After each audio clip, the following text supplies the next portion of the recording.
G'day Heat Beats lovers, we're here at the Redesdale Camp Oven Cook-Off and we've got about 30 entrants in the competition this year. They're all over there with their camp ovens cooking up a storm. The judging happening down that way and we'll head on down and see what the judges have got to say about the fair. Okay, so we're here with Mim Ward and she's the organiser of the Redesdale Camp Oven Cook-Off. Mim, tell us a little bit about why a camp oven cook-off and how it all happens in Redesdale.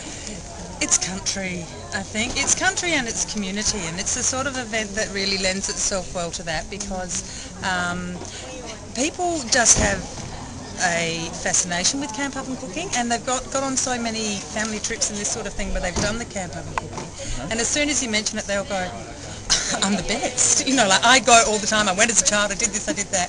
And so we just... People are really passionate about their camp really oven. passionate, and it's hysterical because they do, you know, most people here have practiced before the event at least 5 or 6 times at home, and they've gone through 3 or 4 different recipes and they've come out with the best. And I mean, even as you walk around today, there are people who have invented sausage making machines at home and this sort of thing. So yeah, we might have to have a talk to those guys. Yeah, but they do, they just get really into it.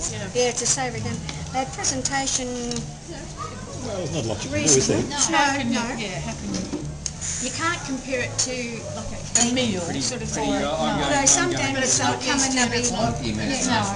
It does look a bit different, doesn't it? Looks a bit scruffy. Now, what about a wine? Where have you been, Matt? Where have you been? I think this is a Collingwood game on the radio. That was the judging, very official. Now we've got behind us the entrance. You can see a couple of rows here, CFA way in the back there. They're in charge of coals, making sure everyone's got their heat beads ready to cook on. So we're going to head on over and have a talk to some of the contestants and see what they've done in preparing their meals on the camp ovens. I think I've spied the guys up here that Mim was talking about who are making the sausages. We might go and have a chat to them and see what they're up to.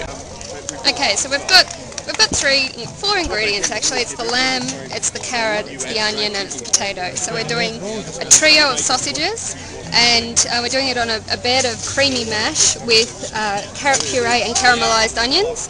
And this is the weighing tool in action. And tell us a little bit about this. Did you guys actually invent this sausage creating machine?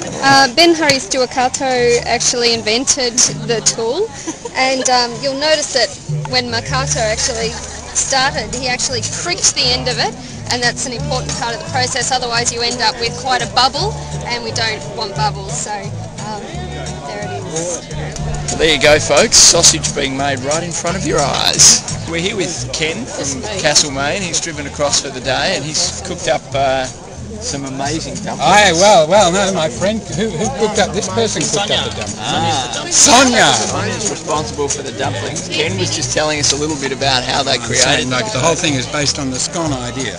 Right, and so what have you put in there? That's flour and butter rubbed together, and then you just make with some water and some golden syrup and some lemon juice. You make a syrup that's boiling, sugar syrup, and you simply dump, like a teaspoon-sized piece of flour or a piece of dumpling mix into it for 15 minutes. Put the lid on until it cools. There's the end result. That's the end result. Fantastic.